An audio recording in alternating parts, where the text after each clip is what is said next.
하나님 아버지 은혜를 감사합니다. 귀한 아침 시간을 통해서 하나님 앞에 기도로 나아갑니다. 우리의 영이 주의 말씀 안에서 온전히 하나님만 향하도록 인도하여 주옵소서. 예수님 이름으로 기도드립니다. 아멘. 찬송가 334장 하나님께 찬양드립니다. 위대하신 주를 나 기억하겠네. 언약하신 대로 날 인도하시네.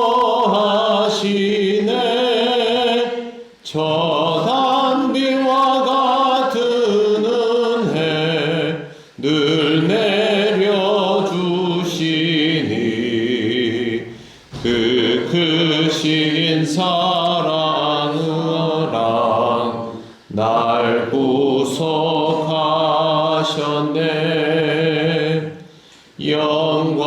영광스러운 주를 나 기억하면서 앞을 바라보며 나 달려가리라. 주 우리와 함께하며 늘 동행하시니 성령의 능력으로 섬기게 하소서. 교회 머리 되신 주 기억하면서 힘과 무기 모두 나 주께 바치네. 참 충성된 종이 되어 그 길을 가면서 주 다시 올 때까지 교회를 섬기리.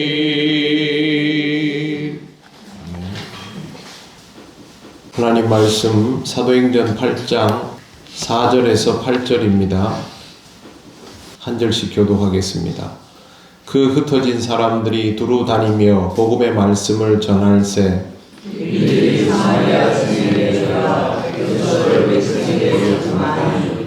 무리가 빌립의 말도 듣고 행하는 표적도 보고 한 마음으로 그가 하는 말을 따르더라. 많은 사람이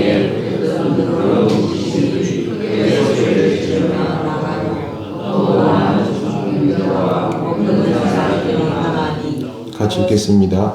그 성에 큰 기쁨이 있더라. 아멘. 예루살렘 교회가 흩어지게 되었지만 결과적으로 복음이 확장되었습니다. 빌립은 사마리아 성으로 내려가서 그리스도를 백성에게 전파했다라고 5절 말씀에 기록되어 있습니다. 여기 나오는 빌립은 집사 빌립을 뜻합니다. 분명히 피신의 발걸음이었지만 그가 복음을 전할 수 있었던 이유는 복음을 가지고 있었기 때문입니다. 복음을 가진 사람은 어디로 가든지 복음에 대하여 말하게 되어 있기 때문에 빌립도 그렇게 그리스도를 전파하게 된 것입니다. 사도행전을 읽으면서 항상 두 개의 단어를 기억하고 있어야 됩니다. 첫째는 복음이고 둘째는 성령입니다. 이 두 개의 단어가 사도행전을 움직이는 축이라고 볼 수 있습니다. 복음을 가진 것은 전도를 해야 한다라는 부담을 말하는 것이 아니라 전할 수밖에 없는 상태가 되어 있는 사람을 만들어 줍니다. 예수께서 말씀하신 지상명령에서 분명히 이렇게 가르쳐 주셨습니다. 볼지어다 내가 세상 끝날까지 너희와 항상 함께 있으리라. 주님이 함께 하심은 복음을 전하는 자에게 필요한 권능의 역사로 드러나게 되어 있습니다. 오늘 말씀에도 나옵니다. 6절 보시겠습니다. 무리가 빌립의 말을 듣고 행하는 표적도 보고 한 마음으로 그가 하는 말을 따르더라. 빌립이 하는 말을 듣고 행하는 표적도 보고 사람들이 그 말을 듣고 따르게 되었다라는 것은 빌립의 재능만으로 되는 일이 아닙니다. 빌립이 열정을 가지고 있다고 해서 되는 일이 아닙니다. 그가 하는 말은 모두 주님의 것이고 그를 통하여 드러나는 이적도 주님의 것입니다. 그리고 무엇보다 중요한 것은 사람들이 빌립의 말을 따르게 되었다라는 것도 주님을 통하여 이루어지는 사건입니다. 즉 성령의 감동이 없이는 안 되는 일이라는 것이죠. 복음을 소유한다라는 말은 그 사람이 복음을 가지고 있다는 것만이 아니라 주님의 임재, 성령의 감동이 이루어진다라는 뜻입니다. 그것이 내가 언제나 너희와 항상 함께 있을 것이다 라는 말씀의 의미입니다. 내가 위력적인 것이 아니라 나를 통하여 하나님의 위력이 드러나는 것을 뜻합니다. 7절 말씀을 보시면 많은 사람에게 붙었던 더러운 귀신들이 크게 소리를 지르며 나가고 또 많은 중풍병자와 못 걷는 사람이 나으니 라고 되어 있습니다. 예수님께서 행하셨던 기적의 모습과 거의 똑같지요. 그런데 지금 예수님은 이 자리에 있지 않으십니다. 그럼에도 불구하고 그와 같은 일이 일어나고 있습니다. 성경에 나오는 이런 내용들은 개인적인 경험들을 말하는 것이 아니라 공적인 경험을 말하고 있음을 우리는 의식하고 있어야 합니다. 일어나지도 않은 일을 공적으로 기록하고 모두가 함께 있는 가운데에 전승으로 남기는 일은 거짓말을 하면서 할 수 있는 일이 아닙니다. 지금 오늘 여기에 나와 있는 이런 기록들은 한두 사람의 경험이 아니라 그 동네에 있는 사람들이 전부 다 가지고 있는 공통의 경험이죠. 성 전체가 아는 것이죠. 그래서 사도행전 기록자가 8절에 이렇게 남겨놓았습니다. 그 성에 큰 기쁨이 있더라. 빌립의 출현이 사마리아 성 전체를 요동하게 만들었고 사마리아 성에 많은 사람들이 빌립을 통해서 주의 복음을 듣고 기적과 능력을 체험하고 병고침을 얻는 은사가 실제로 그 성 안에 일어났다라는 것이죠. 만약에 이 기록이 공적인 기록이 아니라면 사람들이 사마리아 성에 대한 소문을 알고 있는 사람들, 또 사마리아 성에 있던 사람들은 이 말씀을 보면서 거짓말이라고 할 수 있을 겁니다. 성경에 있는 사건들은 이미 그들 사이에서는 객관화가 된 것입니다. 입증할 수 없는 것들을 여기에 함부로 기록하지 않죠. 우리가 개인적으로 혼자 하나님이 내게 해주신 것들, 내가 아주 주관적으로 반응할 수 있는 그런 것들을 여기에 남겨놓지 않는다는 것이죠. 사도행전에 나오는 역사는 모두 그리스도인들에게는 공적인 기록, 공동의 기록이라는 것을 잘 보아두셔야 합니다. 8절 말씀은 증언입니다. 복음은 사람을 바꾸고 그 사람을 통하여 다른 사람을 바꾸고 그렇게 해서 결국 세상을 바꿉니다. 그만큼 위력적이게 되는 것이죠. 그리스도인의 위력은 복음의 위력입니다. 이런 경험을 빌립이 하게 된 이유가 무엇이겠습니까? 4절 말씀을 보십시오. 그 흩어진 사람들이 두루 다니며 복음의 말씀을 전할세라고 되어 있습니다. 이 사람들이 예루살렘에 그대로 있었다면 이런 경험은 생기지 않았을 것입니다. 흩어진 상황에서 피하고 숨기만 했다면 역시 이런 경험은 일어나지 않았을 것입니다. 그들은 복음을 가지고 있었기 때문에 전할 수밖에 없었고 그렇게 전하다 보니 자신이 가지고 있는 복음의 위력이 얼마나 대단한 것인지를 비로소 깨닫게 된 것이죠. 하나님의 감동의 역사는 성령을 받은 자가 복음을 가지고 그것으로 무언가 실천에 옮길 때 일어나는 것이지 아무것도 하지 않은 경우에는 아무 일도 일어나지 않습니다. 제가 지난 주일 새벽에도 말씀을 드렸고 낮에도 말씀을 전했는데요. 교회는 모이는 것이 전부가 아니라 흩어질 수 있을 만한 위력이 있을 때 그 교회의 위력이 드러나는 법입니다. 그런데 복음을 가지지 못한 자가 흩어지면 교회가 깨지는 것이고 복음을 가진 자가 흩어지면 교회가 확장되는 것입니다. 그러니 우리에게 정말 중요한 것은 성령의 감동과 복음을 온전히 소유하고 있는가라는 것입니다. 복음이 무엇입니까? 라고 물으면 대답할 수 있어야 합니다. 복음은 우리에게 구원을 주시는 하나님의 놀라운 능력입니다.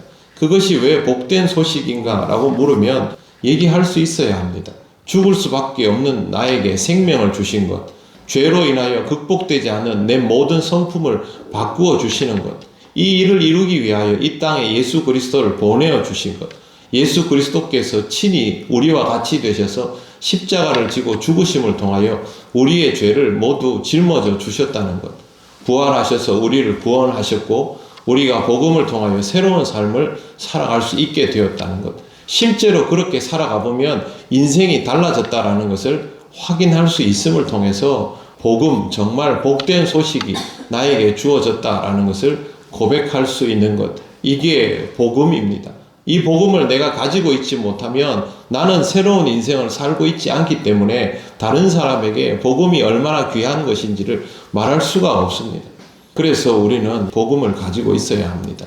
그냥 교회를 왔다 갔다 하면서 다른 사람들이 신앙생활하는 모양을 보고 그걸 흉내내는 것이 아니라 복음이 무슨 의미인지를 알고 그 복음을 내가 온전히 소유하고 정말 기회만 있으면 다른 사람에게 이 복음을 전할 수 있도록 준비가 되어 있는 사람에게 성령이 역사하시면 그 역사하심이 그 사람을 북돋워 주는 것일 수도 있지만 오늘 본문에 나오는 것처럼 교회가 흩어질 정도로 박해를 받는 일이 될 수도 있지요.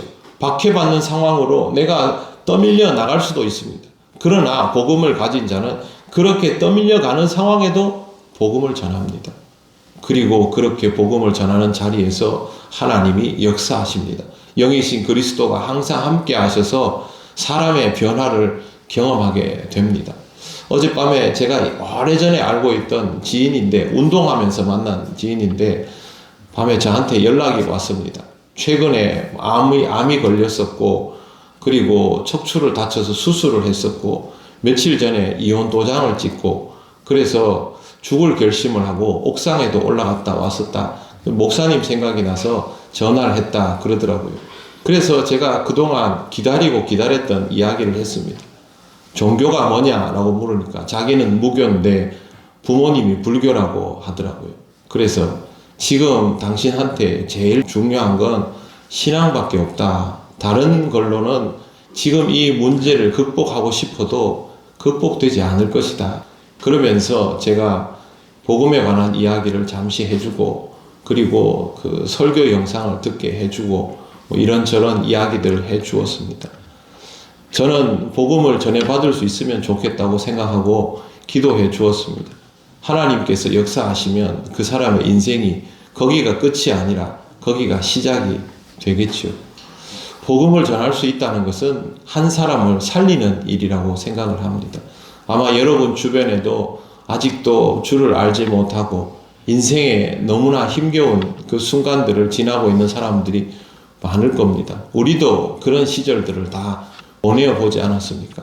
그 사람들을 위해서 그리고 여러분 자신을 위해서 복음을 가지고 꼭 살아가시기를 바랍니다. 아멘. 기도드리겠습니다.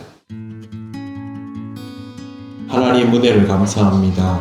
우리에게 주신 복음의 위력이 무엇인지를 우리가 더 뼈저리게 느끼며 그 복음을 통하여 우리 자신의 삶의 진정한 변화를 발견하고 다른 생명을 살릴 수 있는 주님의 손길 되기를 원합니다.